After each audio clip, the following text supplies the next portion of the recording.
എല്ലാ സുഹൃത്തുക്കൾക്കും ഒരിക്കൽ കൂടി ലൈഫ് വിഷനിലേക്ക് സ്വാഗതം ചെയ്യുന്നു. ഈ വീഡിയോ ഇപ്പോൾ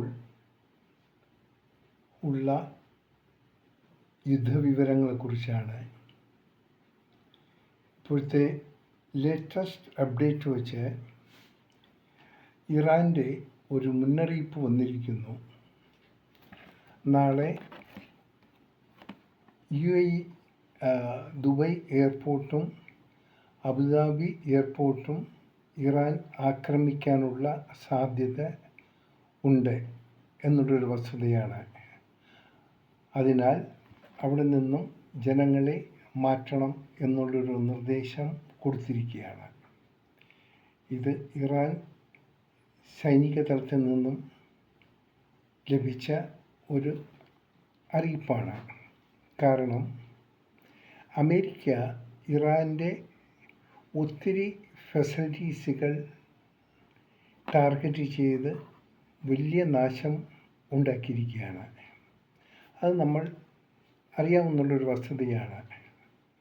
എന്നാൽ ഇറാൻ അതിന് ബദലായി മുൻ ദിവസങ്ങളിൽ എയർഫോഴ്സ് ബേസുകളാണ്, അതായത് അമേരിക്കൻ ബേസുകളിലായിരുന്നു അറ്റാക്ക് ചെയ്തിരുന്നത്. അത് ബഹ്റൈൻ, കുവൈറ്റ്, ഇറാഖ്, ഒമാൻ എന്നീ സ്ഥലങ്ങളിൽ. എന്നാൽ കുവൈറ്റിൽ അത്ര കണ്ട് അറ്റാക്ക് അവർ ഈ ദിവസങ്ങളിലൊന്നും ചെയ്തിരുന്നു. എന്നാൽ ഇപ്പോൾ അതും അവർ ടാർഗറ്റ് ചെയ്തിരിക്കുകയാണ്. തീർച്ചയായും കുവൈറ്റ്, UAEയും അബുദാബിയും എയർപോർട്ട് അവരുടെ നിരീക്ഷണത്തിലാണ്.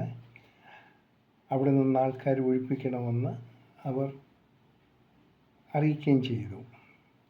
ഏറ്റവും കൂടുതൽ ഇപ്പോൾ നാശമുണ്ടായിരിക്കുന്നത് കുവൈറ്റിലാണ്.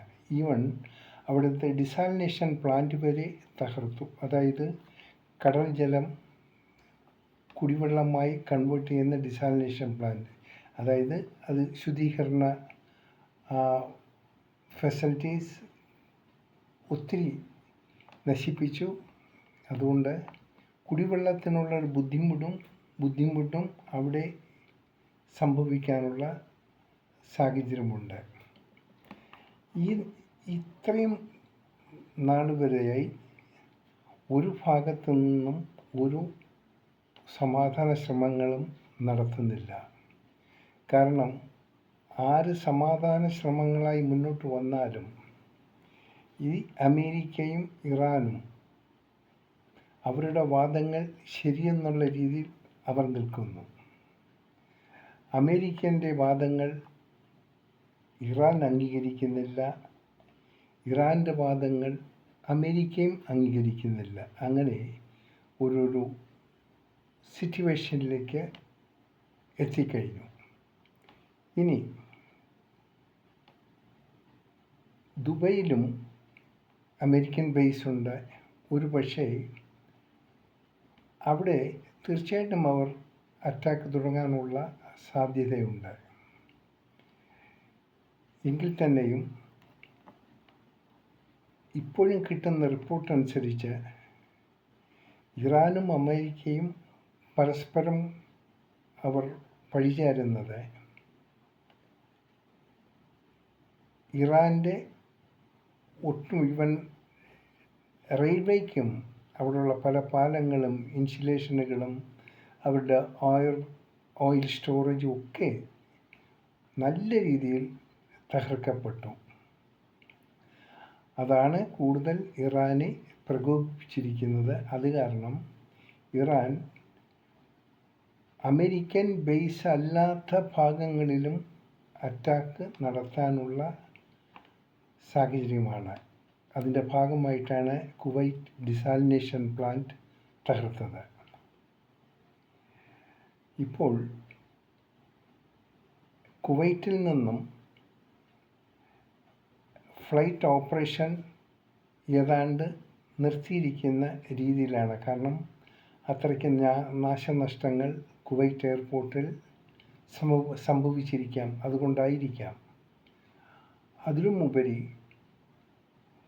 ഈ വ്യോമയാന പാതകൾ ഏതാണ്ട് അടച്ച രീതിയിലാണ്. ഫ്ലൈറ്റിനൊന്നും സമാധാനമായി പോകേണ്ട റൂട്ടുകൾ ഉപയോഗിക്കാൻ വയ്യാത്തൊരു സാഹചര്യത്തിൽ എത്തിയിരിക്കുകയാണ്. നമുക്ക് കിട്ടുന്ന റിപ്പോർട്ട് പോലെ മിഡിൽ ഈസ്റ്റിൽ ജോലി ചെയ്യുന്ന എല്ലാവർക്കും വ്യക്തമായ റിപ്പോർട്ട് കിട്ടാനുള്ള സാഹചര്യമില്ല. അവർ ഈ മിസൈലും ഡ്രോൺ ആക്രമണങ്ങളെക്കുറിച്ചും അവർക്ക് നേരിട്ട് കാണാൻ പറ്റുന്നത് മാത്രമേ ഉള്ളൂ. പക്ഷേ എവിടെ എന്തൊക്കെ നാശനഷ്ടങ്ങൾ ഉണ്ടായെന്ന് അവർക്കറിയാൻ സാധ്യമല്ല. കാരണം അങ്ങനെയുള്ള ന്യൂസൊന്നും കൊടുക്കാൻ സാധിക്കുന്നതല്ല. അതെല്ലാം ഗവൺമെൻറ് പ്രിവെൻറ്റേഷൻ ചെയ്തിരിക്കുകയാണ്. ഒരു കണക്കിന് നല്ലതാണ്. കൂടുതൽ ന്യൂസുകൾ കൊടുത്ത് അവിടെ വർക്ക് ചെയ്യുന്നവർ കൂടുതൽ ആശങ്കയിലാകും. അതുകൊണ്ട് മാത്രമാണ് അവിടെ നടക്കുന്ന എല്ലാ കാര്യങ്ങളും പബ്ലിക്കിനെ അറിയിക്കാത്തത്. നാളെ തീർച്ചയായിട്ടും ദുബൈയും അബുദാബിയും എയർപോർട്ടുകൾ ആക്രമിക്കുന്നു എന്ന് പറയുന്നെങ്കിലും ഒരു പക്ഷേ അത് ഒഴിവാക്കാനുള്ള സാധ്യത ഉണ്ടായേക്കാം. പക്ഷേ രണ്ടു കൂട്ടരും വിജയത്തിന് വേണ്ടി ഫൈറ്റ് ചെയ്യാണ്.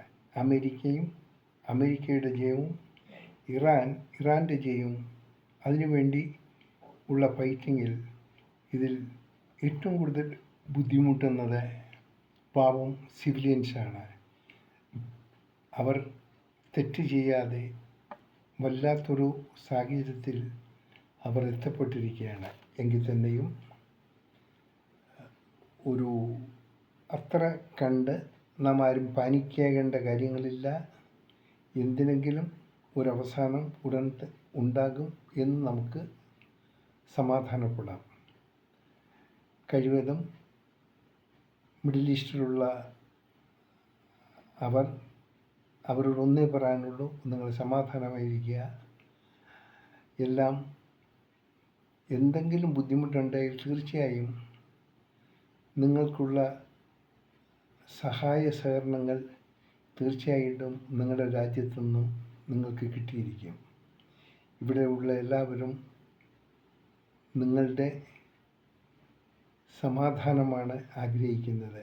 കൂടുതൽ ബുദ്ധിമുട്ടുകളില്ലാതെ എല്ലാം നല്ല രീതിയിൽ പര്യവസാനിക്കുമെന്നുള്ളൊരു വിശ്വാസം എല്ലാവരിലും ഉണ്ടായിരിക്കണം. ആരും അപ്സെറ്റാകേണ്ട കാര്യമില്ല. യുദ്ധം ചിലപ്പോൾ അങ്ങനെയാണ്. നാം പ്രതീക്ഷിക്കുന്നതിലും ഒരുപക്ഷെ ദിവസങ്ങൾ ചിലം നീണ്ടുപോയേക്കാം. അല്ലെങ്കിൽ പ്രതീക്ഷിക്കുന്നതിലും വേഗം തീരാനുള്ള സാധ്യതയുമുണ്ട്.